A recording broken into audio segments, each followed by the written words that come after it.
The endless motel, room 6, was just the beginning. I never should have taken the back roads.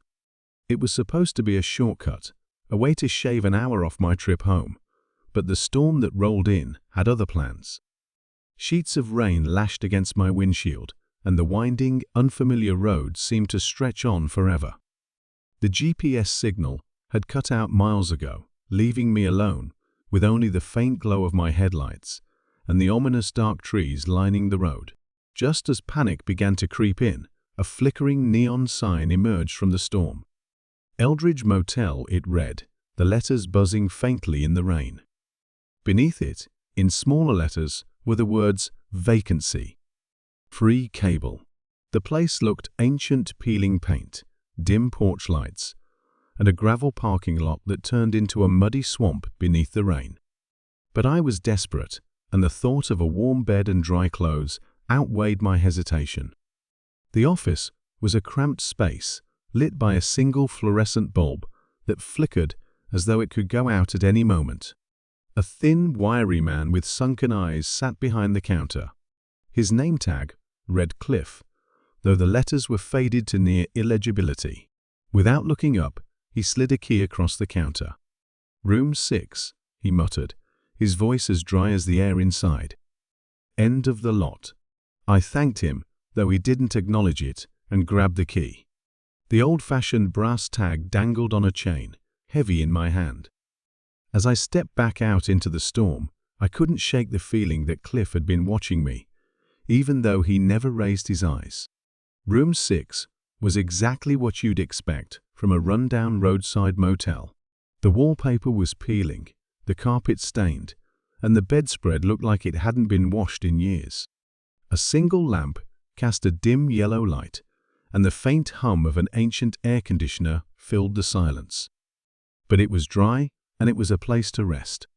After showering off the grime of the day, I collapsed onto the creaking bed and let exhaustion take over. I don't know how long I slept before the knock came. It was soft at first, barely audible over the rain. I ignored it, thinking it must have been the wind, but then it came again, louder this time.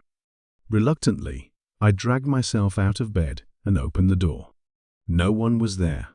The rain had stopped, and the air was unnaturally still. The parking lot was empty, and the neon sign buzzed faintly in the distance.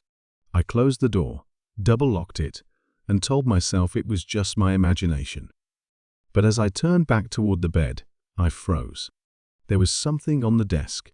I was certain the desk had been empty when I arrived, but now a small notebook sat there, its black cover worn and frayed. My name was written on the first page in neat, precise handwriting. Beneath it was a single sentence: "Welcome to room 6. Do not leave the room after midnight." My stomach twisted as I read the words. I checked my phone 11:47 p.m. I didn't know what to make of it.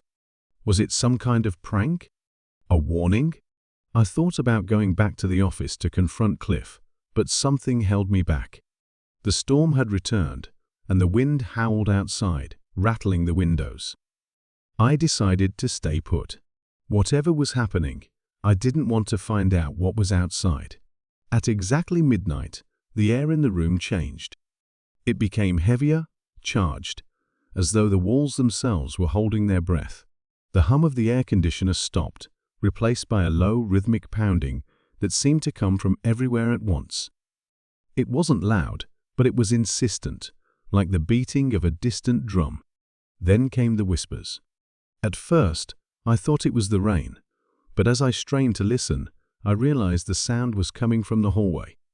Faint voices, overlapping, speaking in a language I couldn't understand.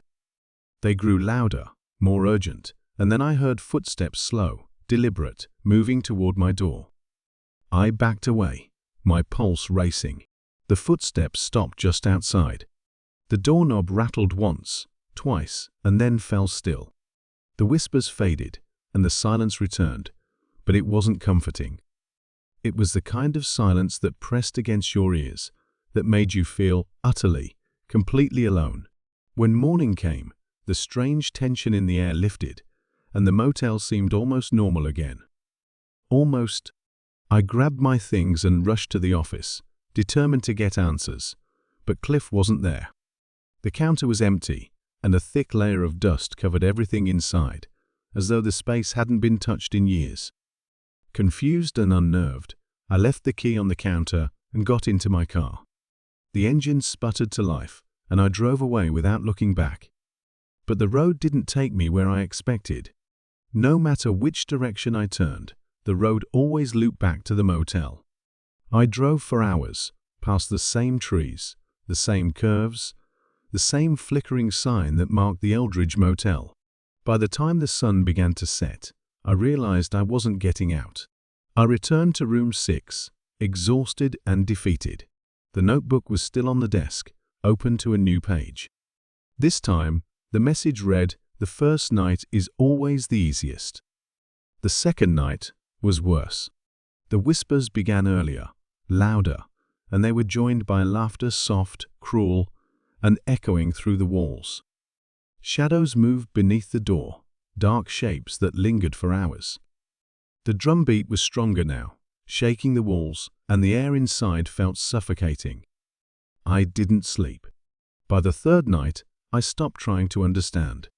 The notebook had filled itself with pages of warnings, cryptic instructions that made no sense.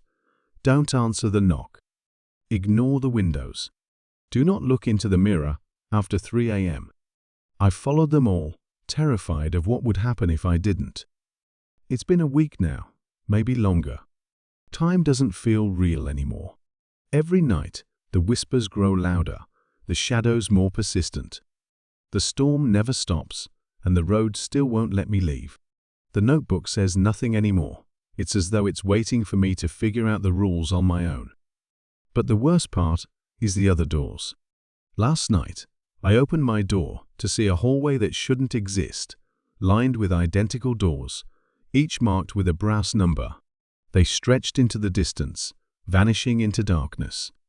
And from behind them, I could hear voices crying, pleading, screaming. Room 6 isn't the only one. If you ever see the Eldridge Motel, keep driving. Don't stop. Don't check in. Because once you enter, you don't leave. And if you're already here, I'm sorry.